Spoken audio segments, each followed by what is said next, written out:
messieurs, bonjour. Merci de nous rejoindre. Voici les principaux titres développés dans votre édition du 19 février. Le ministre de l'Intérieur et des collectivités locales entame son deuxième jour de visite à Djelfa où il procédera à l'inauguration d'infrastructures de plusieurs secteurs. Il est accompagné du ministre des Transports et des Travaux publics et du ministre des Ressources en eau. Zoom ce matin sur un centre de formation professionnelle et l'Institut spécialisé dans la formation des métiers de l'énergie et de l'électricité de Bouira. Il s'agit d'un pôle d'excellence. Son créneau, enseigner l'efficacité énergétique. Le reportage de notre édition. Mostaganem se verse dans le secteur agropastoral. De nombreux investissements ont été réalisés dans le secteur agricole et avicole. On en parle dans notre journal.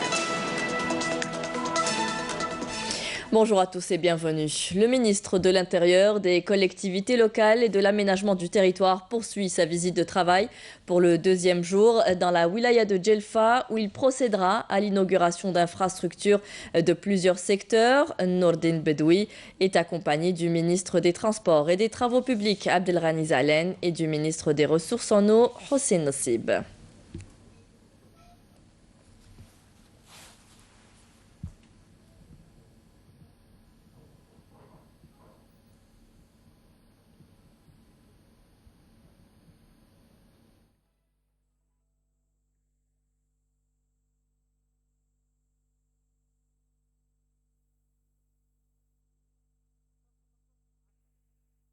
Et la délégation ministérielle a entamé, comme je vous le disais, sa visite hier dans la wilaya de Djelfa. Les ministres en ont profité pour rappeler que l'État ne ménagera aucun effort pour le parachèvement du processus de développement. Karim Haïfa. Après avoir inauguré et posé la première pierre de plusieurs projets structurants dans plusieurs communes de la wilaya de Djelfa, le ministre de l'Intérieur et des collectivités locales, Nordin Bedoui, a rassuré les jeunes entrepreneurs et porteurs d'idées que l'État ne les abandonnera pas et s'engage à accompagner ceux qui sont en difficulté et font face à des problèmes. Une démarche qui vise, selon Bedoui, à transmettre un message d'espoir aux jeunes Algériens dont aucun ne peut remettre en question leurs capacités.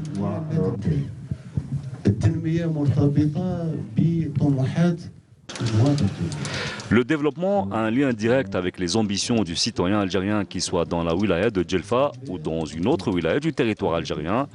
Et j'étais tout à l'heure à Ennoussara avec quelques membres du gouvernement et nous sommes porteurs d'un message au nom du président de la République.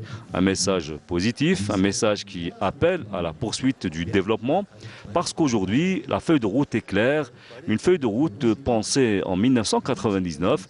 Donc il faut poursuivre dans cette démarche, cette dynamique de développement bâtie sur des bases solides et sans précédent. Le ministre des Travaux publics et des Transports, Abdelghani Zalen, a affirmé quant à lui que les projets de lignes ferroviaires dans le pays constituent une forme d'aménagement du territoire et un levier de développement, à l'instar du projet de la ligne ferroviaire Djelfa-Bourzoul, dont la réception est prévue pour le mois de juin prochain.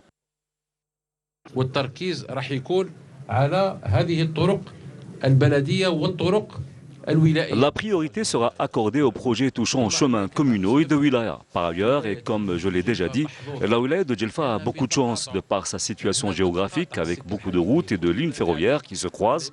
On atteste le méga projet du président de la République, à savoir la rocade de la ligne ferroviaire des Hauts Plateaux qui se croise avec la ligne ferroviaire nord-sud, exactement à Bourzoul, avec une ligne allant du nord au sud et une autre de l'ouest vers l'est du pays. Donc tous ces projets démontrent concrètement que Djelfa aura un avenir prometteur.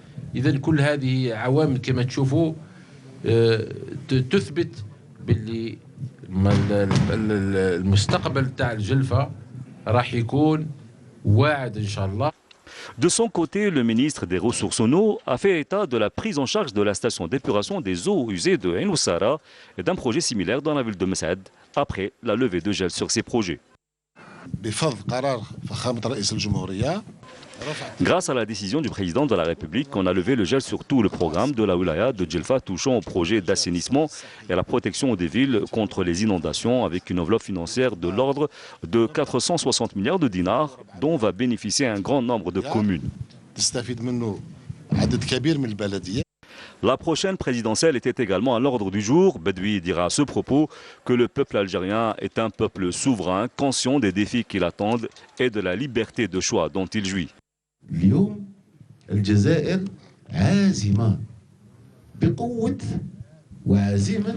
Aujourd'hui, l'Algérie est déterminée grâce à la force, à la détermination et au sens des responsabilités de ses citoyens.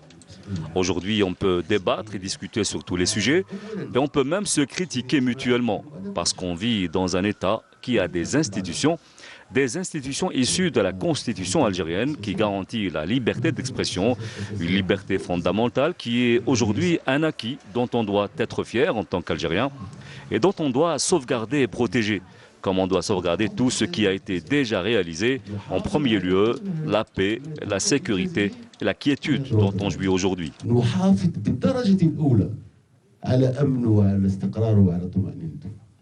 Après avoir appelé à l'accélération des travaux pour la réception de tous les projets lancés dans la wilaya de Djelfa, Nourdine Bedoui a annoncé que la daïra de Ain Oussara sera érigée en wilaya déléguée dans une première étape avant de devenir une wilaya à part entière, une décision qui est le fruit d'une préparation de plusieurs mois dans le cadre du projet du président de la République portant sur la réalisation d'une organisation administrative nationale. La généralisation du gaz dans les foyers, un des défis majeurs de l'État. La distribution du gaz a connu une nette croissance ces dernières années. À Béchar, une couverture de plus de 65% est enregistrée à travers la wilaya. Le ministre de l'Énergie en visite dans la région a lancé les travaux de la réalisation d'une station de distribution de gaz propane liquéfié, le GPL, au profit des habitants de la commune d'Igli. Nsrine Ben Saidi. Raccorder les foyers des régions sahariennes et notamment les communes frontalières, une stratégie de l'État qui vise à l'amélioration du cadre de vie des régions reculées. Lors de sa visite dans la wilaya de Béchar, le ministre de l'Énergie, Mostafa Guitouni, a procédé au lancement du projet d'une station de distribution de gaz propane liquéfié au profit de 10 000 foyers dans la commune de Irli et au raccordement de plus de 600 foyers à l'énergie électrique dans la commune frontalière de l'Ahmar. ومن على 6 شهور ان شاء الله يكون فيها الغاز البروبان تكون فيها محطه للغاز البروبان. Dans exactement 6 mois, cette région bénéficiera d'une nouvelle station de distribution de gaz d'une capacité globale de 180 tonnes de GPL pour un coût de près de 200 milliards de centimes. Le président de la République a insisté sur la nécessité de raccorder les communes frontalières au gaz et notamment ici à Irli.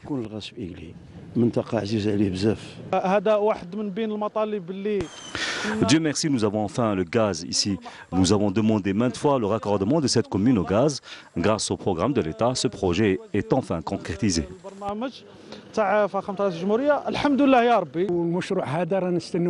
Nous attendions ce jour avec impatience. J'espère qu'il va être livré dans les temps. C'est une grande joie pour nous, un grand jour pour les habitants d'Irli. La wilaya de Béchar bénéficiera d'un autre projet tout aussi important. Il s'agit d'une centrale photovoltaïque d'une capacité de 300 MW et dont les travaux de réalisation devront bientôt commencer. Notre pays a produit depuis 2011 un total de 400 MW de cette énergie. Et nous poursuivons nos efforts et investissements pour développer davantage son exploitation, surtout dans les régions sahariennes du pays. Cette station sera la plus grande au niveau africain, une importante centrale photovoltaïque qui s'inscrit dans le cadre de la mise en œuvre de la stratégie nationale de production de l'énergie renouvelable. Grâce aux différents projets de développement établis par le gouvernement, Béchar a enregistré un saut qualitatif dans le domaine de l'électricité et du gaz. À cette occasion, le premier responsable du secteur a annoncé la mise en place d'un nouveau programme de raccordement à l'énergie électrique au profit des lotissements relevant de l'habitat rural. Un total de 460 foyers répartis sur les communes de Lazrou et de Seriana, relevant de la wilaya de Betna, a été raccordé hier au réseau du gaz naturel. Plus de 340 habitations ont également bénéficié d'un raccordement en énergie électrique. Une opération similaire qui a eu lieu à Mila, où 162 familles ont été également raccordées au gaz de ville. Menel Boutwaba. Près de 500 foyers des communes de Lazrou et de Seriana relevant de la wilaya de Betna ont été raccordés hier au réseau de gaz naturel. Les deux opérations ont nécessité la mise en place d'une enveloppe de 151 millions de dinars puisée dans la caisse de solidarité et de garantie des collectivités locales et du budget de la wilaya. En parallèle, une opération de raccordement à l'électricité a également été lancée concernant les mêmes localités pour un coût global de 41 millions de dinars. وتنفيذا لبرنامج فخامة رئيس الجمهورية السيد عبد العزيز بوتفليقة وضعنا حيز اليوم En application du programme de son Excellence le Président de la République Abdelaziz Bouteflika, nous avons raccordé aujourd'hui 460 familles au gaz naturel et 345 habitations à l'énergie électrique. Sans oublier le lancement de plusieurs projets tels que le bitumage des routes, le désenclavement de certaines localités, en plus du programme d'électrification rurale.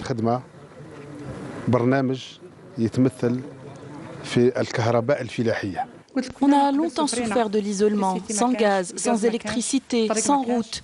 Aujourd'hui, tout ça est derrière nous. Aujourd'hui, nous avons de l'électricité, des routes. Il faudra maintenant développer le secteur de la santé. Il nous faut un médecin qui réside ici même pour se rapprocher des agriculteurs. Cette action est inscrite dans le cadre des projets de développement consacrés à cette wilaya qui verra cette année le raccordement au réseau électrique de près de 6000 autres foyers, alors que les opérations liées à l'approvisionnement en énergie gazière concerneront 20 000 habitations environ. وإعلامنا مرفوع ديما ورايسنا عزيز وغالي ديما وبلادنا خيار البلدان ديما رانا الجزائر ما خير منها غير الرب سبحانه. La commémoration de la journée nationale du Shahid a été également l'occasion pour 162 familles issues de Mechtat el-Qattara de la commune d'El Grarem, wilaya de Mila, de bénéficier à leur tour du gaz naturel. Ce genre de projet concernera également beaucoup d'autres mechtas et groupes d'habitation de notre wilaya. C'est grâce à la caisse de solidarité mise à notre disposition par le ministère de l'Intérieur que nous avons pu concrétiser ces projets-là. Le taux de couverture dépasse actuellement les 65%. Sur 32 communes, 26 sont raccordées au gaz naturel.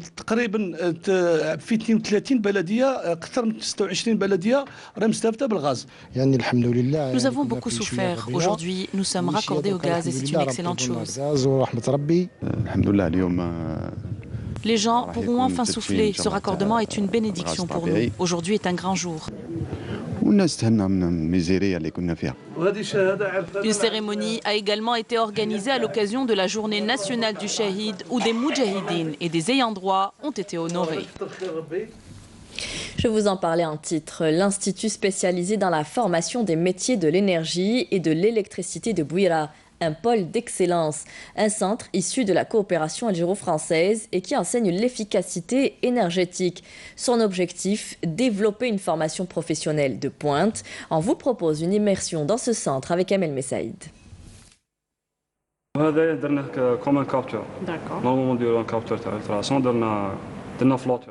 Amir étudie l'électricité à l'Institut spécialisé dans la formation des métiers de l'énergie et de l'électricité de Rouiba, à Alger.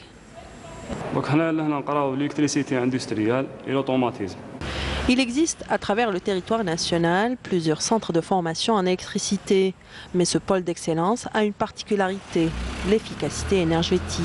Ici, on inculque aux stagiaires les gestes professionnels et la technologie qui lui permet de rationaliser sa consommation et son usage de l'énergie électrique, l'usage quotidien. Pour mieux comprendre cette technologie, voici un exemple concret. Je donne l'exemple des cages d'escalier dans les bâtiments d'avant. On avait affaire à des minuteries. Une fois appuyé dessus, c'est programmé pour un certain temps, après c'est éteint. Maintenant, on travaille avec des détecteurs. Détecteurs qui réagissent aux vibrations. Avec une certaine fréquence, le détecteur capte une certaine fréquence à travers laquelle il enclenche un interrupteur ou un contact, un mini-contact, à travers une interface qui est installée dans la maison qui est censée être automatisée. Et ce contact agit sur ce qu'on veut, que ce soit l'éclairage, le chauffage ou selon le besoin. Le centre d'excellence qui dispense une formation de 2 ans et demi mise sur le partenariat avec les industriels. On a pris quelques stagiaires chez nous pour les former, même les accompagner en soutenance, en formation. Après la fin d'études, on propose le recrutement au niveau de notre société. Dans un contexte de développement rapide des technologies, le marché du travail est aujourd'hui plus que jamais demandeur de ces métiers de l'électricité automatisée. Surtout lorsqu'on sait que le programme dispensé dans ce centre est un programme issu de la coopération algéro-française. On a fait des stages ou bien des formations avec nos collègues français qui sont des profs techniques dans les lycées professionnels français. Mais quels sont les critères d'adhésion ? On avantage un peu les terminales, quoique la plupart de la population étudiante ici, c'est des bacheliers voire même des masters qui sont là. Donc qu'ils soient terminale, maths, technologie, sciences de façon générale, sciences technologiques. Et il y a une présélection avant, c'est la présélection. La première, c'est la sélection de la spécialité. Et la deuxième, c'est la sélection définitive des stagiaires qui vont être reçus. C'est autour d'une commission, des jurys, qui est composée d'un représentant industriel tel que Schneider au SOMAV, qui est notre partenaire. Il y aura la partie française, l'expert français qui sera présent. Il y aura la partie Schneider qui sera présente parce que c'est notre partenaire officiel. Il y aura nos enseignants qui seront présents. Le centre est d'une capacité de 144 places pédagogiques, mais actuellement il compte 2 promotions de 24 étudiants chacune. La première promotion sortira le mois de février en cours et selon certaines indiscrétions, tous les étudiants ont trouvé des recruteurs. Et ce centre spécialisé est basé à Rouiba. Le ministre de l'Industrie était l'invité de la matinale ce matin sur Canal Algérie. Youssef Yousfi est revenu notamment sur les dernières réalisations du secteur, tous segments confondus. Nos produits aujourd'hui deviennent compétitifs et arrivent à s'exporter. C'est ce qu'il a affirmé. Je vous propose d'écouter un extrait. L'Algérie se réindustrialise. Il y a un certain nombre de facteurs qui ont fait que les investissements sont de plus en plus nombreux. Il y a d'abord la stabilité du pays. Quelqu'un qui investit son argent, en général, il pense au long terme, il investit dans un pays ou dans un pays qui est stable, stable politiquement, stable du point de vue sécurité, surtout dans un environnement qui n'est pas toujours très facile. Et cette stabilité, il est incontestable qu'elle vient de la politique prônée depuis de longues années par le président de la République, Abdelaziz Bouteflika, qui a fait de la diversification de l'économie un axe majeur de sa politique elle-même. Je voulais souligner simplement qu'entre 2002 et 2018, c'est 8 000 milliards de dinars qui ont été investis dans ce pays. Dans tout secteur confondu. Tout secteur confondu, avec 55 000 projets qui ont été réalisés. C'est pour vous dire, on n'en était pas là il y a un certain nombre de décennies. Aujourd'hui, c'est pour cela que je dis que notre industrie est en train de se développer à un rythme intéressant. Nous avons 72 zones industrielles dans le pays. Nous avons 450 zones d'activité. Le gouvernement a décidé de créer 50 nouvelles zones industrielles. L'aménagement coûte excessivement cher, c'est 300 milliards de dinars pour les 50 nouvelles zones industrielles. Moi, je pense que les entrepreneurs eux-mêmes devraient participer à cet aménagement et à la gestion de ces zones industrielles.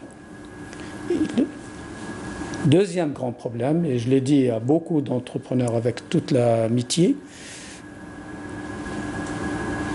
il n'y a pas que les grandes villes, il n'y a pas que le nord du pays. Tout à fait. Il y a les hauts plateaux, il y a le sud, il y a alhamdoulilah, nous avons un grand pays très large, nous avons actuellement l'énergie partout.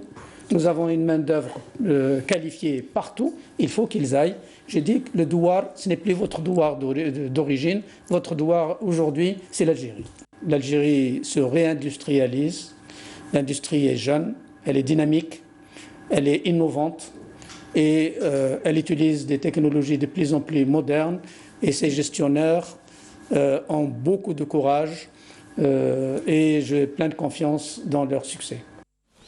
Le ministre de l'Industrie qui était donc l'invité de la matinale sur Canal Algérie. Plus de 200 000 tonnes de tubes en acier sont produits au niveau de l'entreprise publique de production de tubes de Gherdaïa, grâce notamment à la nouvelle ligne de production. L'entreprise alimente actuellement la Sonatrach en pipeline. Le reportage d'Amel Seridir. Entrée en service il y a déjà quelques temps, la nouvelle ligne de production de l'entreprise publique de fabrication de tubes de Gherdaïa a permis de doubler la production et de mettre sur le marché un produit de qualité qui répond aux normes internationales. Auparavant, avec les anciennes machines, on produisait 100 000 tonnes. Actuellement, nous sommes à 200 000 tonnes grâce à la nouvelle ligne de production avec une nouvelle technique de soudage. certaines qualités ou certains... On fabrique actuellement une certaine épaisseur de tubes qu'on importait de l'étranger. Et maintenant, grâce à cette nouvelle ligne de production, notre produit répond aux normes internationales. L'entreprise fabrique des tubes en acier de plusieurs calibres, avec une main-d'œuvre qualifiée 100% algérienne. Elle offre également la chance aux stagiaires des centres de formation de la région d'acquérir de l'expérience. J'ai suivi une formation de tourneur-fraiseur et cela fait 3 mois que je suis en stage dans cette entreprise où j'ai beaucoup appris. Nous allons suivre un stage d'1 année ici à Alpha Pipe où nous allons apprendre beaucoup de choses. Plus de 150 stagiaires suivent une formation au niveau de notre entreprise dans différentes spécialités, fraisage, tournage, génie mécanique et soudage. Il s'agit d'un programme tracé par la wilaya. Grâce à la nouvelle politique mise en place, l'entreprise algérienne de fabrication de tubes en acier concurrence les entreprises étrangères. D'ailleurs, elle alimente la Sonatrach en pipeline. À Tlemcen, les besoins de la population en lait sont couverts depuis peu grâce à l'ouverture récente d'une laiterie. L'unité qui utilise du lait cru dans sa production arrive à produire 15 000 à 20 000 litres de lait par jour. Sa force, son personnel jeune recruté directement à la sortie des universités. Camélia Mellal. Dans la wilaya de Tlemcen, la politique d'encouragement de la production laitière commence à donner ses fruits. Cette laiterie de Bni Boussaïd est un modèle de réussite dans la région. En plus de Tlemcen, l'unité approvisionne d'autres wilayas limitrophes. Cette unité de production a pu résorber un tant soit peu le chômage dans cette région frontalière. Nous avons d'ailleurs commencé à produire 10 000 litres de lait et nous sommes arrivés actuellement à produire entre 15 000 et 20 000 litres de lait. Grâce à la création de cette laiterie, une vingtaine de jeunes de la région a pu trouver du travail. Nous étions au chômage, mais aujourd'hui, cette unité a recruté bon nombre de jeunes. Dieu merci, nous avons pu avoir un emploi stable.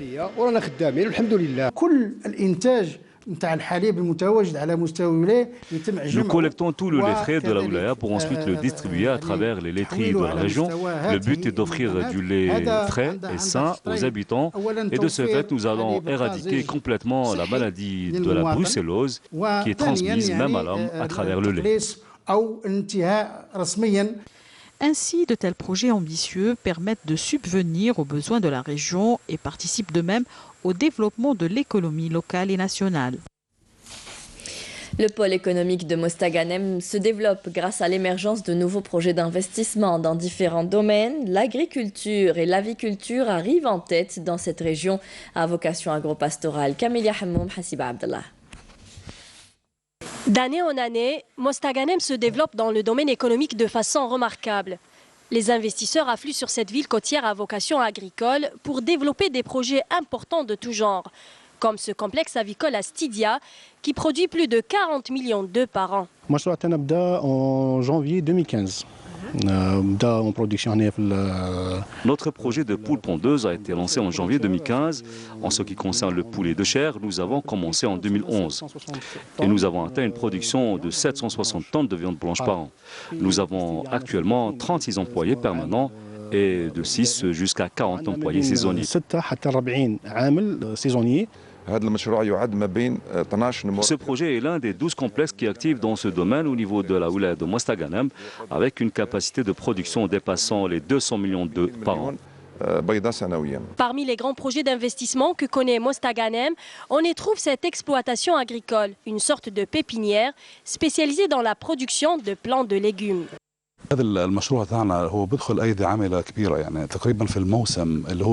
Notre projet demande de la main-d'œuvre. Pendant la saison agricole, qui dure environ 4 à 5 mois, nous avons 120 jusqu'à 130 employés que nous formons bien sûr. Comme nous avons des employés permanents, environ une vingtaine. Ce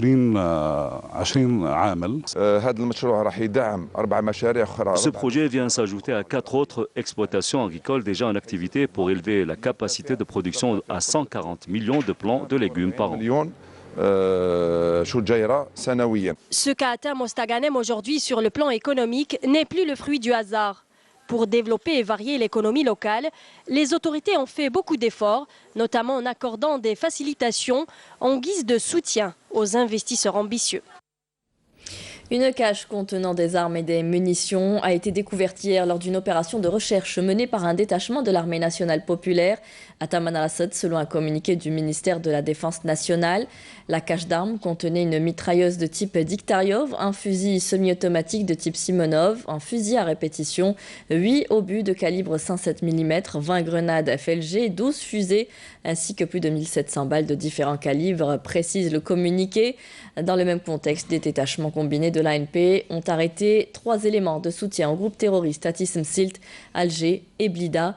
Un autre détachement a découvert et détruit 5 casemates pour terroristes, et ce lors d'une opération de fouille et de ratissage menée dans la localité de Ain Nsour, dans la wilaya de Ain Defla. Enfin, des éléments de la gendarmerie nationale et des gardes-frontières ont saisi 3 fusils de chasse et plus de 3400 cartouches de différents calibres, alors que 17 immigrants clandestins de différentes nationalités ont été interceptés à Tiaret, Biskra et Ingzem, précise le communiqué du ministère de la Défense nationale.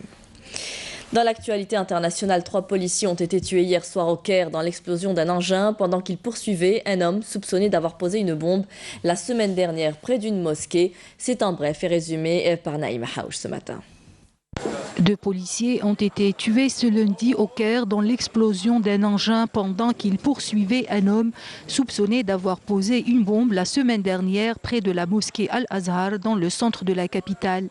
Samedi, 15 militaires ont été tués dans une attaque contre un poste de contrôle dans le nord-est du pays où l'armée égyptienne a lancé une offensive contre le groupe terroriste autoproclamé État islamique.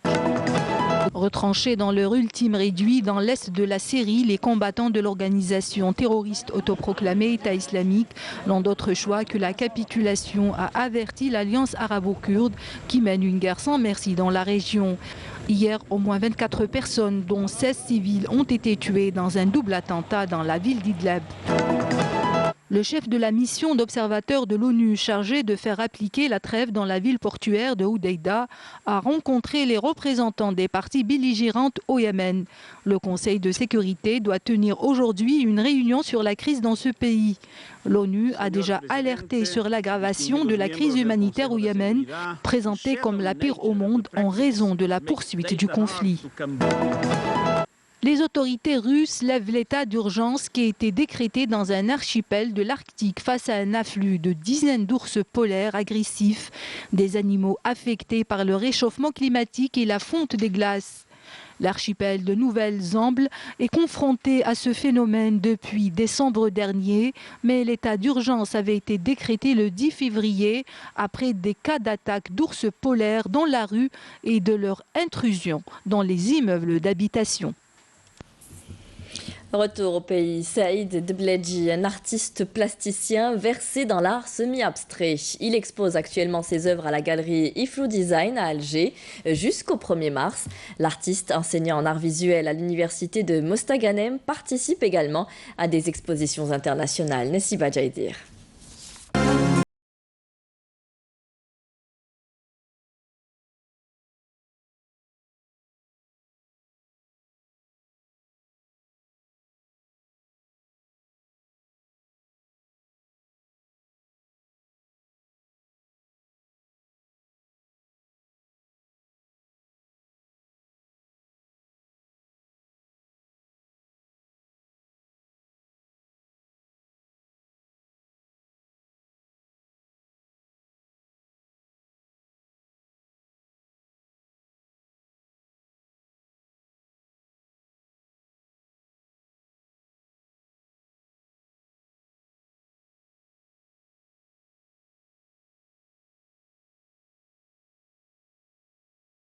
Dans cet art en mouvement, il y a un esprit créatif. Et dans sa dynamique artistique, Debledji avance, recherche et explore.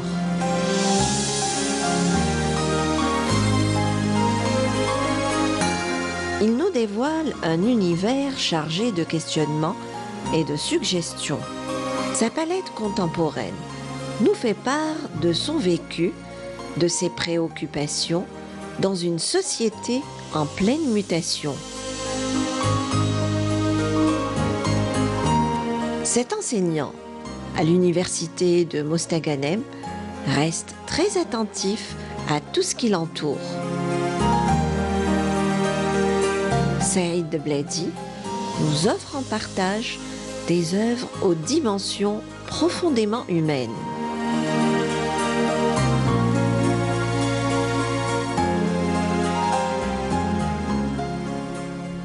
Et vous avez jusqu'au 1er mars pour visiter cette belle exposition.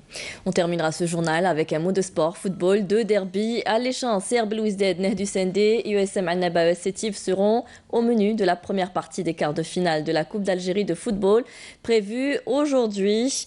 Chacune de ces 4 équipes en lice auront à cœur de prendre option sur une qualification pour les demi-finales de l'épreuve populaire. Le stade olympique du 5 juillet va vibrer au rythme du derby algérois CRB Ned. Le match sera diffusé en direct sur la chaîne A4 et la terrestre à 17h45. L'USM Annaba affrontera le Sétif à 17h, rencontre que vous pourrez suivre en direct sur Canal Algérie. C'était la dernière information de ce journal. Merci à vous tous de nous avoir suivis. Tout de suite, vous retrouverez Mina Abed pour les prévisions météo. Vous pouvez toujours revoir nos programmes sur Facebook et YouTube. Les adresses s'affichent en bas de votre écran. Ce soir, rendez-vous avec Amina Zahouf pour le journal à 19h. Très bonne journée à tous. Au revoir.